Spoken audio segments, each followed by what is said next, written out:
Morning with Farah. Welcome back. आज हम मिल रहे हैं शान खान से। अच्छा लगता है शान आपको ये कहना कि कमाल महसूस साहब के बेटे हैं? बहुत सारे लोग ये कहते हैं हमारी अपनी पहचान और शनाख्त है। लेकिन जैसे मैं ब्रेक पे जाने से पहले वो जिक्र कर रही थी कि जो चीज़ें मशहूर हुई हैं आपकी और आपकी शनाख्त बनी, उनमें ज़्यादा वो है जो कि वालिद साहब की कॉम्पोजिशन है। जी, इसमें कोई शक नहीं है। तकरीबन पूरे का पूरा ही मेरे जितने भी one of the best super hit songs हैं वो सारे ही उनके हैं, गाए हुए गाने। गाए हुए, ठीक है। और मैं हमेशा स्टार्ट से ही कहता था कि नहीं यार, मैंने अपनी पहचान बनानी है। वालिद साहब के नाम पे मैं नहीं आऊँगा आगे। मतलब ये एक अच्छी भी सोच थी एक पॉइंट ऑफ व्यू से, मगर दूसरी साइड से मगर अल्लाह ने जो लिखा होता है, देखें आप, वो उनका नसीब में नहीं था। वो फेम तो था ही उनका, मगर वो थोड़ा वो सिटी वाइज भी जो है ना, DI खान में उनका ज़्यादा टाइम गुजरा, इस्लामाबाद आखिरी टाइम में आए वो, तो इतना ज़्यादा एक्सपोजर वो, और कैसेट्स का दौर था, मतलब कि हदूद थी फेम की ना, हद था। इस पे बड़ा हम इनके साथ जो है ना डिबेट करते थे।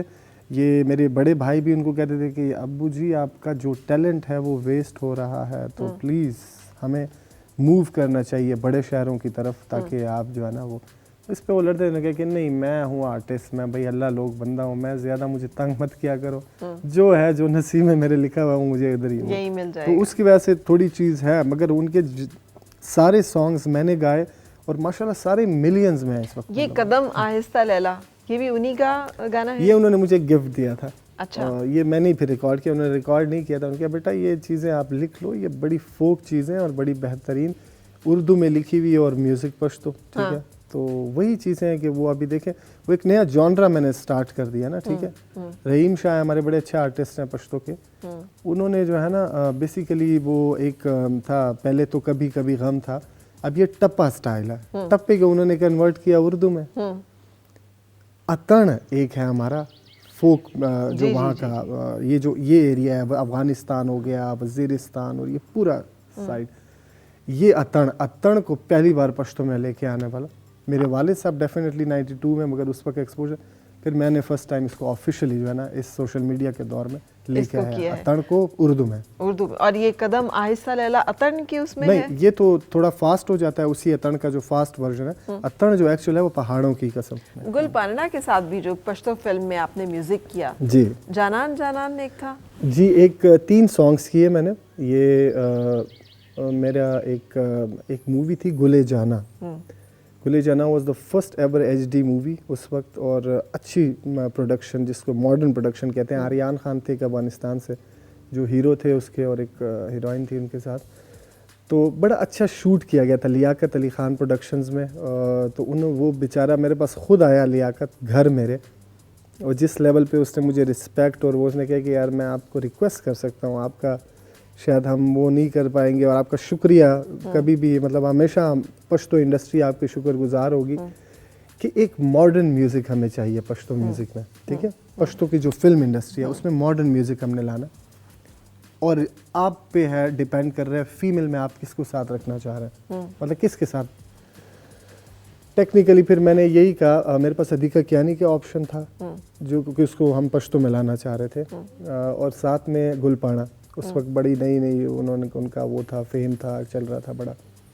तो मैंने गुलपाना इसलिए सजेस्ट किया उन्हें, मैंने कहा कि कमर्शियली भी बहुत वो एक हिट करेगा, क्योंकि मेरे जो फैंस हैं उनके हो जाएंगे तो वो चीज़ बड़ा। और मैं चाह रहा हूँ कि मतलब माशाल्लाह वो बड़ी वो भी हैं, गुड लुकिंग भी बहुत हैं, मतलब और मतलब एक आजकल उनका दौर है, प्रेजेंटली दौर चल रहा था उनका। तो वही चीज़ जब हुई वो हिट हुई वो, क्योंकि वो मार्केट पॉइंट ऑफ व्यू से बड़ा ज़बरदस्त एक इम्पैक्ट पड़ा ना। उनके अपने फैंस थे, मेरे थे, तो वो जब हिट हुआ वो मिलियंस में गए, और कंपोजिशंस बहुत ही क्लास बनी थी वो, नो डाउट।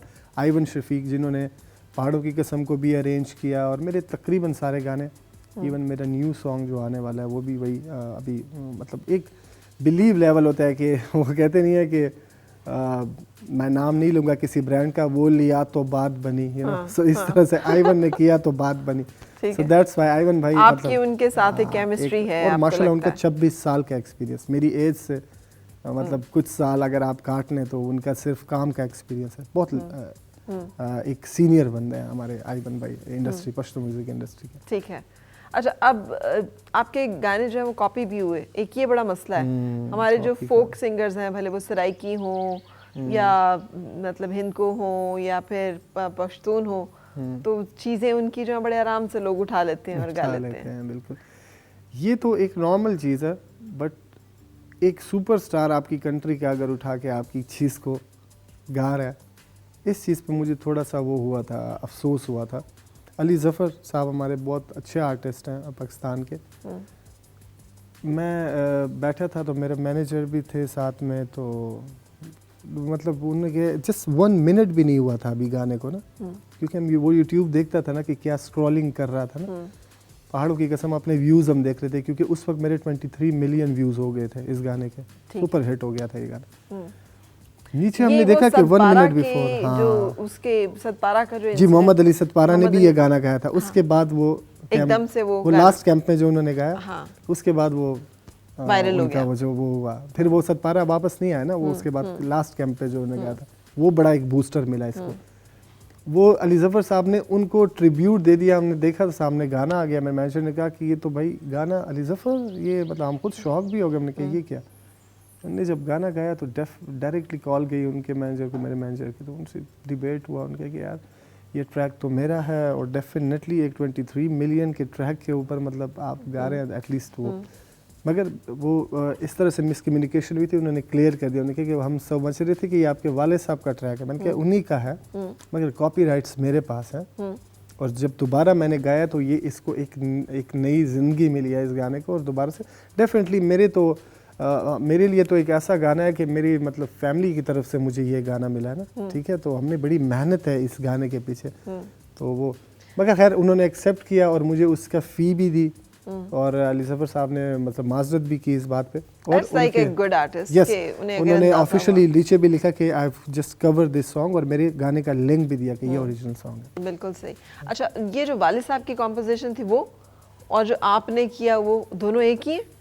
तकरीबन एक है, मगर म्यूजिक थोड़ा चेंज किया मैंने, थोड़ा सा मतलब रिदम वही है, सारा पीसेस चेंज कर दिए सारे मैंने, ठीक है, तो वो और भी ज़्यादा मतलब अट्रैक्ट हुआ। बस एक कली तो गाने में दम था ऑलरेडी, मतलब इसमें कोई एक हिट गाना था ऑलरेडी, 92 का एक हिट सॉन्ग था ये, तो उस वक्त FM 100 होता था, वो बड़े ज़बरदस्त शोज़ होते थे उसके, तो हॉस्टल से वो अभी भी मुझे पता है कि वो RJ कह रहा है, मैं एक शो सुन रहा था, RJ कहता था कि हॉस्टल से कॉल आती है, इस्लामाबाद के हॉस्टल से लड़के और लड़कियों की, कहते हैं पहाड़ों की कसम गाना लगाएं, तो उन्होंने ईयर का बेस्ट सॉन्ग नॉमिनेट किया FM 100 ने ये गाना, 92 के बाद की बात बता। ठीक है, फिर मैंने इसको जस्ट रीमेक किया, और वो तो मतलब, और रीमेक किस साल में आके हुआ ये अभी 3 साल हो रहे हैं इसके, चौथा साल पूरा होने वाला जो मैंने रिलीज़ किया, और माशाल्लाह इसके 100 मिलियन प्लस में व्यूज़ हो गए तकरीबन, मतलब 67 मिलियन मेरे हैं जो मुझे सिर्फ देखा गया, मतलब जो मेरे ऑफिशियल वीडियो, उसके अलावा फिर टिकटॉक जो मुख्तलिफ प्लेटफॉर्म से सुना,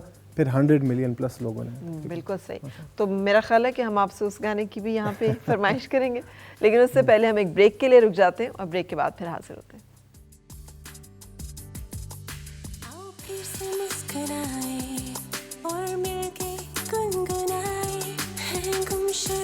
खुशियाँ सारी वो ढूंढ लाए, आओ फिर से मुस्कुराए, मॉर्निंग विद फराह।